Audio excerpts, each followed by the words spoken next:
నమో వెంకటేశాయ. ఆధ్యాత్మిక విశేషాలకు స్వాగతం. ముందుగా ప్రధానాంశాలు. శ్రీవారి కానుకల లెక్కింపు వేగవంతానికి టీటీడీ చర్యలు. కళ్యాణోత్సవ మండపంలో ప్రయోగాత్మకంగా పరకామణి లెక్కింపు.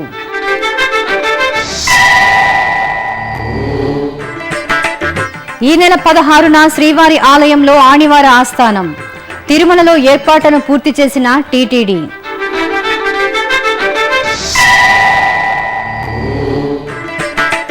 తిరుపతిలో గోవిందరాజస్వామి వారి జ్యేష్ఠాభిషేక ఉత్సవాలు ప్రారంభం. తిరుచిపై తిరువీధులలో స్వామివారి దర్శనం.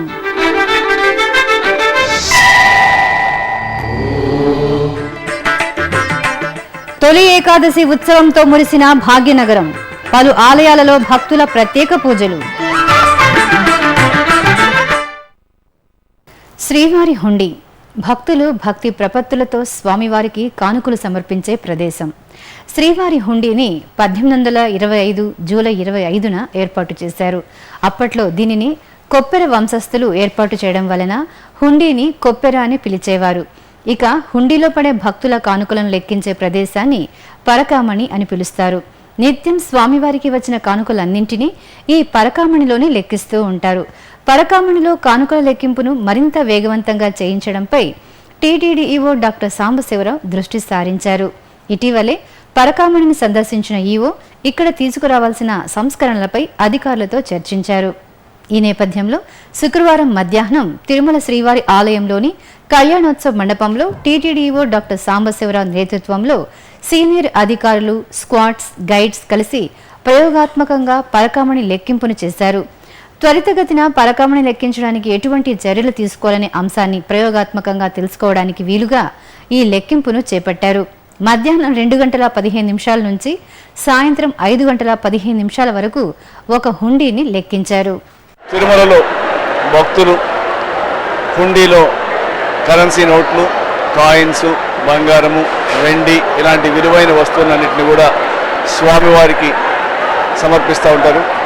వాటన్నింటినీ కూడా కౌంట్ చేసే కార్యక్రమం పరకామణి అంటారు. దానికి ఏంటంటే ముఖ్యంగా తిరుమల తిరుపతి దేవస్థానం ఉద్యోగస్తులే కాకుండా పెద్ద ఎత్తున శ్రీవారి సేవకులు కూడా వచ్చి పరకామణి సేవకులుగా పనిచేస్తూ ఉన్నారు. ప్రతిరోజు దాదాపు 3 కోట్ల వరకు కూడా కాయిన్స్ కానీ కరెన్సీ కానీ లెక్క పెడుతూ ఉంటారు. సంవత్సరానికి హుండీలో ద్వారా వచ్చే కరెన్సీ నోట్లు కానీ కాయిన్స్ కానీ 1000 కోట్ల వరకు ఉంటుంది. అదేవిధంగా 700 నుంచి 800 కేజీల వరకు బంగారము, 1500 కేజీల వరకు కూడా వెండి స్వామివారికి భక్తులు సమర్పిస్తూ ఉంటారు. మరి ఈ కౌంట్ చేసే కార్యక్రమాన్ని మరింత మెరుగుపరిచి మనకు ఇప్పుడు వస్తున్న టెక్నాలజీకి అనుగుణంగా చేస్తే బాగుంటుందనే ఉద్దేశంతో తిరుపతిలో కూడా ఒక పరకామణి భవనాన్ని మనం కన్స్ట్రక్ట్ చేస్తూ ఉన్నాము. దానికి బ్యాంకర్స్ కూడా ఇక్కడికి వచ్చేస్తున్నారు. వారు కొన్ని మెషిన్స్ ఇవన్నీ తీస్తున్నారు. వాటిని అంటే ఒకసారి స్టడీ చేసి ప్రాసెస్ని ఇంప్రూవ్ చేస్తే బాగుంటుందనే ఉద్దేశంతో ఈరోజు అధికారులందరూ కూడా కలిసి పరకామణి సేవ చేయడం జరిగింది. ముందు కూడా దీన్ని దృష్టిలో పెట్టుకుని ఎప్పటికప్పుడు ఇది కౌంట్ చేయడం అంతా కూడా పూర్తి చేసి మరింత పారదర్శకంగా మంచి టెక్నాలజీని ఉపయోగించి ఈ కార్యక్రమాన్ని పూర్తి చేయడానికి టీటీడీ కృషి చేస్తుందని చెప్పేసి నేను తెలియజేస్తున్నాను. ఓం నమో వెంకటేశాయ. తిరుమల క్షేత్రం సాలకట్ల ఆణివార ఆస్థానానికి సిద్ధమైంది. ఈ ఉత్సవానికి టీటీడీ అన్ని ఏర్పాట్లను పూర్తి చేసింది. పూర్వం దేవస్థానం ఆదాయ వ్యయాలు, నిలువలు తదితర వార్షిక లెక్కల మదింపును ఈ ఆణివార ఆస్థానం రోజున నిర్వహించేవారు. ఈ సందర్భంగా ఈ నెల 16వ తేదీన స్వామివారి ఆర్జిత సేవలను టీటీడీ రద్దు చేసింది. తిరుమలేశునికి జరిగే వార్షికోత్సవాల్లో ఆషాఢమాసంలో జరిగే ఆణివార ఆస్థానం ఒక విశేషమైన ఉత్సవం. సౌరమానం ప్రకారం దక్షిణాయన పుణ్యకాలంలో సూర్యుడు కర్కాటక రాశిలో సంక్రమణ జరిగే నాడు ఈ ఉత్సవాన్ని నిర్వహిస్తారు. సౌరమానాన్ని అనుసరించే తమిళ కాలమానం ప్రకారం తమిళ ఆణిమాసం చివరి రోజున జరిగే ఆస్థానం కాబట్టి ఈ ఉత్సవాన్ని ఆణివార ఆస్థానం అని పిలుస్తారు. ఈ సందర్భంగా శ్రీవారి నిత్య సేవలు పూర్తయిన తరువాత శ్రీదేవి భూదేవి సమేత శ్రీ మలయప్ప స్వామివారిని సర్వభూపాల వాహనంపై బంగారు వాకిలి వద్ద గరుడాల్వార్కు అభిముఖంగా కొలువుదీరుస్తారు. తిరుచిపై విశ్వక్సేనుల వారిని దక్షిణాభిముఖంగా కొలువుదీర్చి విశేష అలంకరణలు చేస్తారు. శ్రీవారి మూలమూర్తికి ఉత్సవమూర్తులకు ఈ సందర్భంగా నూతన పట్టు వస్త్రాలను సమర్పించి అలంకరణ చేశాక ప్రసాదాలను నివేదిస్తారు. అక్షతారోపణ జరిగిన తరువాత శ్రీవారి పాదాల వద్ద ఉంచిన ఆలయ తాళాల గుత్తిని అర్చకులు తొలుత టీటీడీ జియంగార్లకు అందజేస్తారు. శఠారి మర్యాదలు పూర్తయ్యాక ఈ తాళాల గుత్తిని జియంగార్లు దేవస్థానం శ్రీ కార్యనిర్వహణాధికారికి అందించి శఠారి మర్యాదలు చేస్తారు. ఈ ఉత్సవంలో అర్చకులు, జియంగార్లు, ఆలయ ఉన్నతాధికారులు మాత్రమే పాల్గొంటారు. శనివారం జరిగే ఆనివార ఆస్థానం సందర్భంగా ఆర్జిత సేవలను టీటీడీ రద్దు చేసింది. అనంతరం సాయంత్రం 6 గంటల నుంచి శ్రీదేవి భూదేవి సమేత శ్రీ మలయప్ప స్వామి పుష్ప పల్లకీపై ఆసీనుడై మాడవీధుల్లో ఊరేగుతూ భక్తులకు దర్శనమిస్తారు. ఆధ్యాత్మిక రాజధాని తిరుపతి నగరంలో శ్రీ గోవిందరాజస్వామి వారి జ్యేష్ఠాభిషేక ఉత్సవాలు అత్యంత వైభవంగా ప్రారంభమయ్యాయి. ఉత్సవమూర్తులకు ఉన్న కవచాలను తొలగించి నిర్వహించేదే జ్యేష్ఠాభిషేకం. ఏడాది పొడవునా జరిగే సేవలన్నీ కవచాలలోని ఉత్సవమూర్తులకే జరుగుతాయి. ఈ జ్యేష్ఠాభిషేకం రోజుల్లో మాత్రమే స్వామివారి అసలైన ఉత్సవమూర్తులను తిలకించడానికి అవకాశం ఉంటుంది. ఈ నేపథ్యంలో జ్యేష్ఠాభిషేకం మొదటి రోజున శ్రీదేవి భూదేవి సమేత శ్రీ గోవిందరాజస్వామి వారికి తిరుమంజనాన్ని ఆగమోక్తంగా నిర్వహించారు. శుక్రవారం ఉదయం శ్రీదేవి భూదేవి సమేత శ్రీ గోవిందరాజస్వామి వారిని కళ్యాణోత్సవ మండపానికి తీసుకువచ్చారు. అనంతరం ఋత్విక్కులు శత కలశ స్థాపన, మహాశాంతి హోమం నిర్వహించారు. ఆపై స్వామి అమ్మవార్లకు కంకణ ధారణ చేసి శుద్ధ జలంతో అభిషేకం చేశారు. అనంతరం పాలు, పెరుగు, తేనె, కొబ్బరి నీరు, పసుపు, చందనం తదితర ద్రవ్యాలతో శాస్త్రోక్తంగా స్వామి అమ్మవార్లకు అభిషేకం చేయడంతో మొదటి రోజు జ్యేష్ఠాభిషేకం అత్యంత వైభవంగా జరిగింది. ఇక శుక్రవారం సాయంత్రం స్వామివారి తిరుచి సేవ జరిగింది. జ్యేష్ఠాభిషేకోత్సవాల్లో భాగంగా సర్వాంగ శోభితంగా అలంకరించి స్వామివారిని తిరుచిపై వేంచేపు చేసి ఆలయ 4 మాడ వీధుల్లో ఊరేగించారు. భక్తులు అడుగడుగునా స్వామివారికి నీరాజనాలు సమర్పించారు. తిరుపతి పుణ్యక్షేత్రంలోని కపిలతీర్థంలో పవిత్రోత్సవాలకు శుక్రవారం సాయంత్రం శాస్త్రోక్తంగా అంకురార్పణ జరిగింది. ఏడాది పాటు స్వామి అమ్మవార్లకు నిర్వహించే విశేష ఉత్సవాలు, పూజాదికాలలో తెలిసి తెలియక జరిగే దోషాల నివారణార్థం పవిత్రోత్సవాలు నిర్వహించడం ఆనవాయితీ. ఈ నేపథ్యంలో ఈ నెల 16వ తేదీ నుంచి 18వ తేదీ వరకు శ్రీ కపిలేశ్వర స్వామివారి ఆలయంలో పవిత్రోత్సవాలను ఆగమోక్తంగా నిర్వహించనున్నారు. ఈ సందర్భంగా శుక్రవారం సాయంత్రం అర్చకులు ఆలయంలోని యాగశాలలో గణపతి పూజ, పుణ్యాహవాచనం తదితర వైదిక క్రతువులను నిర్వహించారు. అనంతరం పుట్టమట్టిని, నవధాన్యాలను తీసుకువచ్చి యాగశాలలో వాస్తు హోమాన్ని నిర్వహించి శైవాగమోక్తంగా అంకురార్పణ జరిపారు. తిరుపతి పుణ్యక్షేత్రం కపిలతీర్థం మార్గంలోని శ్రీ వరదరాజస్వామి వారి ఆలయంలో సుదర్శన హోమం శుక్రవారం ఘనంగా జరిగింది. స్వామివారి వార్షిక బ్రహ్మోత్సవాలు, సుదర్శన హోమ మహోత్సవాల్లో భాగంగా లోక కళ్యాణార్థం నేటి నుంచి 3 రోజుల పాటు సుదర్శన హోమాన్ని వైభవంగా నిర్వహిస్తున్నారు. ఇందులో భాగంగా ఆలయంలోని చక్రతాళ్వార్ సన్నిధి ముందు శ్రీదేవి భూదేవి సమేత శ్రీ వరదరాజస్వామి వారి ఉత్సవమూర్తులను కొలువు తీర్చారు. ఆలయ అర్చకులు కలశస్థాపన, కలశారాధన తదితర వైదిక క్రతువులను శాస్త్రోక్తంగా జరిపి మహాపూర్ణాహుతి నిర్వహించారు. ఇప్పుడొక చిన్న విరామం.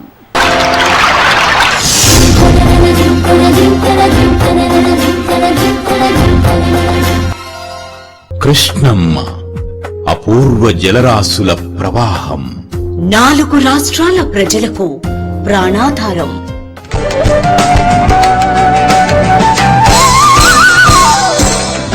ఈ పుణ్యనదిని శ్రీకృష్ణుడి అంశగా ఆరాధిస్తున్న భక్తజనం. తీరంలోని ప్రతి క్షేత్రం పవిత్రం, మహిమాన్వితం, తేజో విరాజితం. పుష్కరాద్యాని తీర్థాని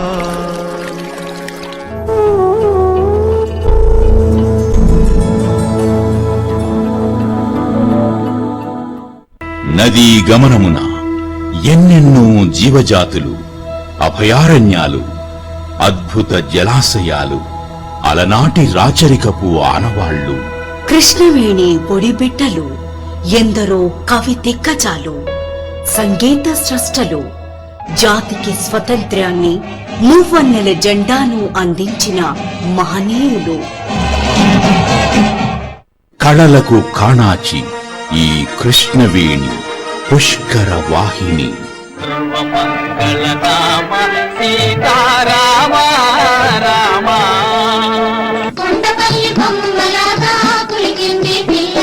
కృష్ణవేణి నది సోయగం అపరూపం.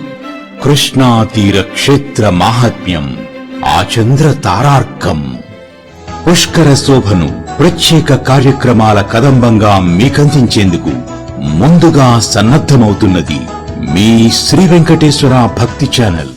ఆధ్యాత్మిక విశేషాలకు తిరిగి స్వాగతం.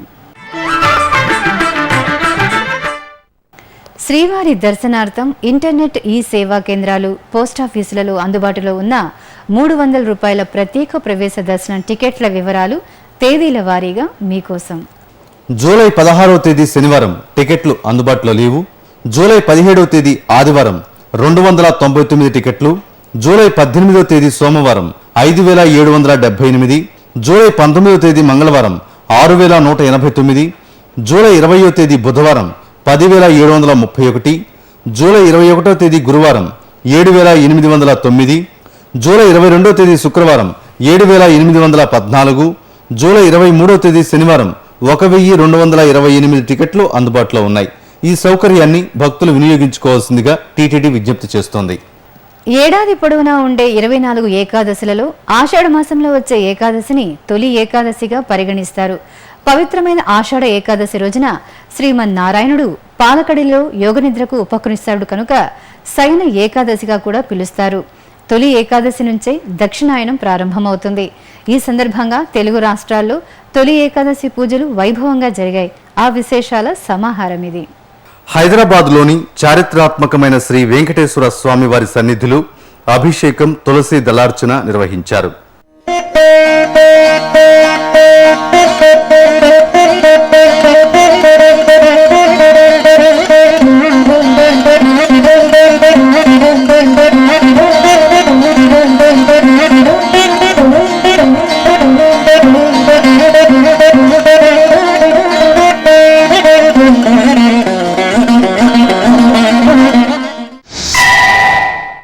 భాగ్యనగరం తాళ్లగడ్డ హనుమాన్ ఆలయంలో ప్రేమమూర్తులైన రాధాకృష్ణులకు పంచామృతాభిషేకం చేశారు.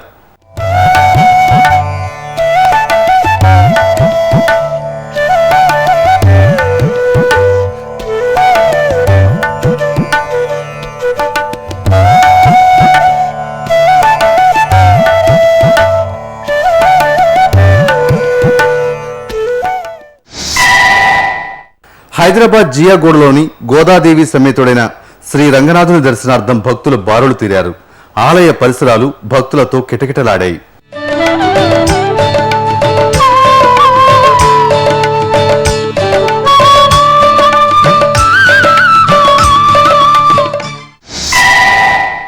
హైదరాబాద్ సంతోష్ నగర్లోని శ్రీ వెంకటేశ్వర స్వామి వారి ఆలయంలో సహస్ర కలశాభిషేకం జరిగింది.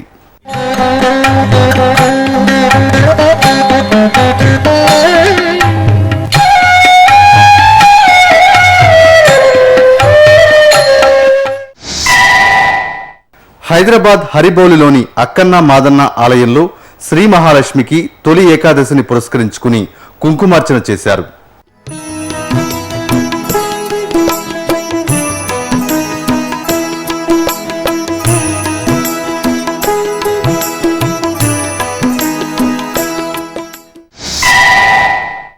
హైదరాబాద్ శ్రీనగర్ కాలనీలోని శ్రీ వెంకటేశ్వర స్వామి వారి ఆలయం భక్తులతో కిటకిటలాడింది.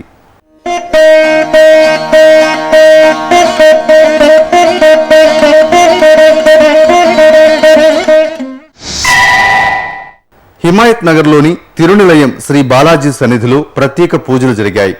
స్వామివారి దర్శనార్థం భక్తులు అధిక సంఖ్యలో ఆలయానికి తరలివచ్చారు.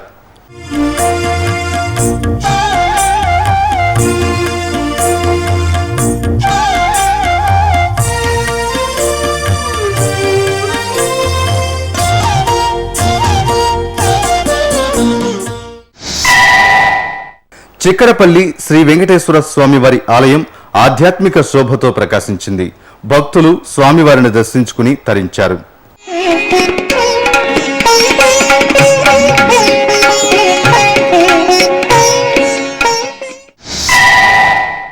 ఆదిలాబాద్లోని పలు ఆలయాల్లో తొలి ఏకాదశి పూజలు నేత్రపర్వంగా జరిగాయి.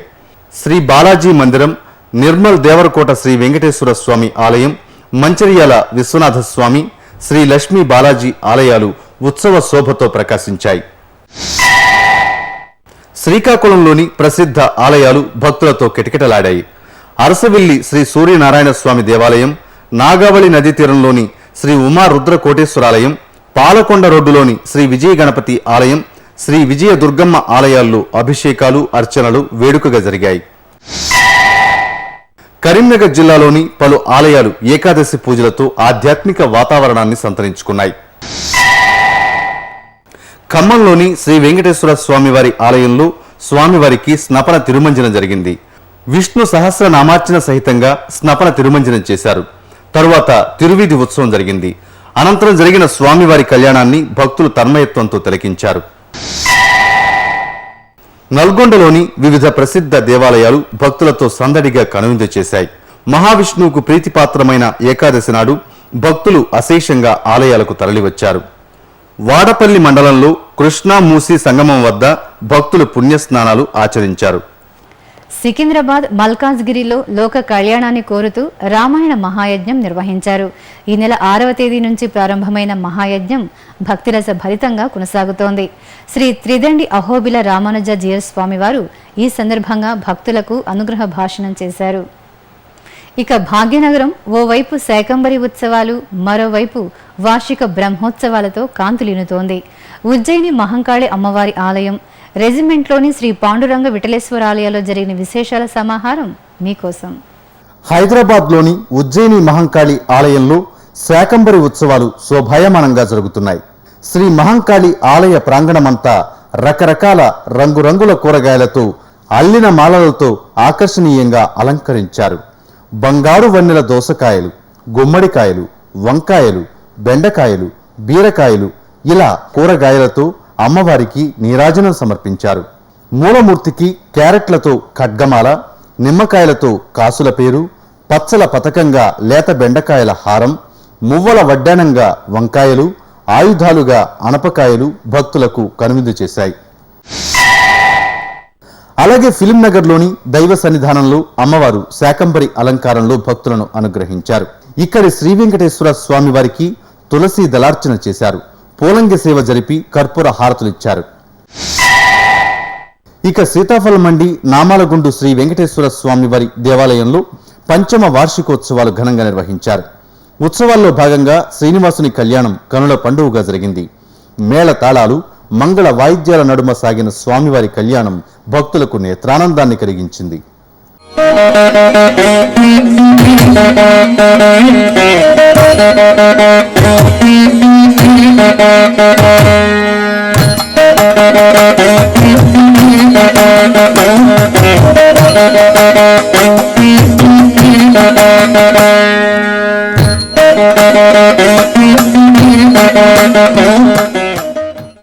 కర్ణాటక రాష్ట్రం బళ్ళారిలో శ్రీ వెంకటేశ్వర స్వామి ఆలయ బ్రహ్మోత్సవాలు కన్నుల పండుగగా జరిగాయి. ఉత్సవాల్లో భాగంగా స్వామివారికి ప్రత్యేక సేవలు నిర్వహించారు. పట్టు వస్త్రాలు, స్వర్ణాభరణాలు, సుగంధ పుష్పాలతో స్వామివారిని విశేషాలంకార భూషితులను చేసి మంగళ నీరాజనాలు సమర్పించారు.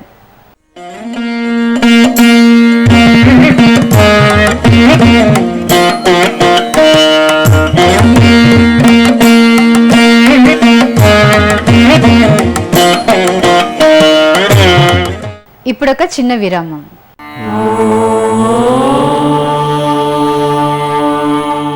మానవ సేవే మాధవ సేవ అనే మహత్తర ఆశయంతో వికలాంగులైన వారికి ఎముకలు, కీళ్లు, వెన్నెముక సంబంధమైన గాయాలతో బాధపడే నిరుపేదలైన రోగులకు పూర్తి స్థాయిలో ఉచితంగా సేవ చేయడానికి అత్యాధునిక పరికరాలతో బర్డ్ సంస్థను స్థాపించి బర్డ్ ట్రస్ట్ ను నిర్విరామంగా నడుపుతోంది తిరుమల తిరుపతి దేవస్థానం. ఈ ట్రస్టులో మీరు పాలు పంచుకోండి. శ్రీ వెంకటేశ్వర స్వామివారి అనుగ్రహం పొందండి. Website ID www.tirumala.org. ఓం నమో వెంకటేశాయ. ఆధ్యాత్మిక విశేషాలకు తిరిగి స్వాగతం. కడప జిల్లా రాజంపేట మండలం తాళపాకలోని టీటీడీ అనుబంధ శ్రీ చెన్నకేశవ సిద్ధేశ్వర స్వామివార్ల ఆలయంలో బ్రహ్మోత్సవాలు వైభవంగా ప్రారంభమయ్యాయి. ఈ సందర్భంగా ఆలయ ప్రాంగణంలో అంకురార్పణ కార్యక్రమాన్ని ఆగమోక్తంగా జరిపారు. విశ్వక్సేన ఆరాధన, పుణ్యాహవాచనం, రక్షాబంధనం, మృత్ సంగ్రహణం, తదితర వైదిక క్రతువులను శాస్త్రోక్తంగా పూర్తి చేసి యాగశాలలో అంకురార్పణ చేశారు. అదేవిధంగా శ్రీదేవి భూదేవి సమేత శ్రీ చెన్నకేశ్వర స్వామివారికి, శ్రీ సుదర్శన చక్ర తాళ్వారుకు, శ్రీ సిద్ధేశ్వర స్వామివారికి, తాళపాక అన్నమాచారుల వారికి విశేష ఆరాధనలతో ధూపదీప నైవేద్యాలు సమర్పించి భక్తులకు దర్శన భాగ్యం కల్పించారు. ఇక కడపలోని శ్రీ రాజరాజేశ్వరిదేవి ఆలయ ప్రాంగణంలో అక్షర దీవెన కార్యక్రమం ఘనంగా జరిగింది. రాష్ట్ర దేవాదాయ శాఖ ఆధ్వర్యంలో జరిగిన ఈ కార్యక్రమంలో భాగంగా అమ్మవారికి ప్రత్యేక పూజలు నిర్వహించారు. ఆపై విఘ్నాధిపతి సన్నిధిలో చిన్నారులకు అక్షరాభ్యాసం చేశారు. వరంగల్ శ్రీ భద్రకాళీదేవి ఆలయం శాకంబరి ఉత్సవాలతో కళకళలాడుతోంది. అమ్మవారి సన్నిధిలో ఆషాఢ మాసాన్ని పురస్కరించుకుని శాకంబరి ఉత్సవాలను నేత్రపర్వంగా నిర్వహిస్తున్నారు. ఉత్సవాల్లో భాగంగా శ్రీ భద్రకాళీదేవి ఒక్కో రోజు ఒక్కో అలంకారంలో కొలువుతీరి భక్తుల పూజలు అందుకుంటున్నారు. ఈ సందర్భంగా అమ్మవారిని వివిధ రకాల కూరలు, పండ్లతో నీలాక్రమదేవిగా అలంకరించి కుంకుమార్చనలు జరిపారు. భక్తులు పెద్ద సంఖ్యలో శ్రీ నీలాక్రమ స్వరూపంతో దర్శనమిచ్చిన భద్రకాళీదేవిని సేవించి మొక్కులు చెల్లించుకున్నారు. శ్రీకాళహస్తి అనుబంధ దేవాలయం శ్రీ ద్రౌపది సమేత ధర్మరాజస్వామి ఆలయంలో బ్రహ్మోత్సవాలు వైభవంగా జరుగుతున్నాయి. ఉత్సవాల్లో భాగంగా ద్రౌపదీదేవికి, పోతురాజుకు ప్రత్యేక పూజలు జరిపి నగరోత్సవాన్ని నిర్వహించారు. మేళ తాళాల మధ్య కాళహస్తి వీధుల్లో దర్శనమిచ్చిన ద్రౌపదీదేవిని భక్తులు దర్శించుకున్నారు. ఇక వివిధ ప్రాంతాల్లో జరుగుతున్న సాంస్కృతిక కార్యక్రమాల సమాహారం కళా నీరాజనంలో వీక్షిద్దాం.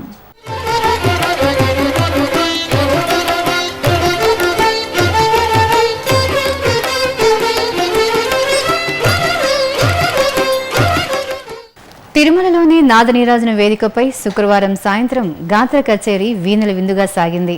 చెన్నైకి చెందిన శ్రీమతి బి లలితా మాధవ్ బృందం ఆలపించిన పలు కీర్తనలు శ్రీవారి భక్తులను అలరించాయి.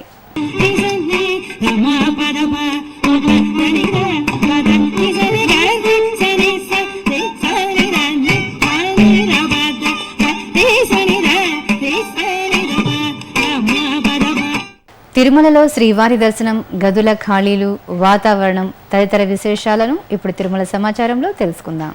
ఇప్పటి వరకు 68,000 మంది భక్తులు శ్రీవారిని దర్శించుకున్నారు. 40 కంపార్ట్మెంట్లలో భక్తులు శ్రీవారి దర్శనం కోసం వేచి ఉన్నారు. సర్వదర్శనానికి 10 గంటలు, దివ్య దర్శనానికి 8 గంటల సమయం పడుతోంది. తిరుమలలో 80 గదులు ఖాళీగా ఉన్నాయి. అలిపిరి మెట్టు మార్గంలో భక్తుల రాకపోకలు యథావిధిగా సాగుతున్నాయి. తిరుమల వాతావరణం గరిష్ట ఉష్ణోగ్రత 30 డిగ్రీల సెల్సియస్, కనిష్ట ఉష్ణోగ్రత 19 డిగ్రీల సెల్సియస్ గా నమోదైంది. ఆధ్యాత్మిక విశేషాలు ఇంతటితో సమాప్తం.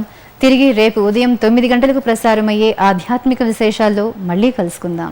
ఓం నమో వెంకటేశాయ.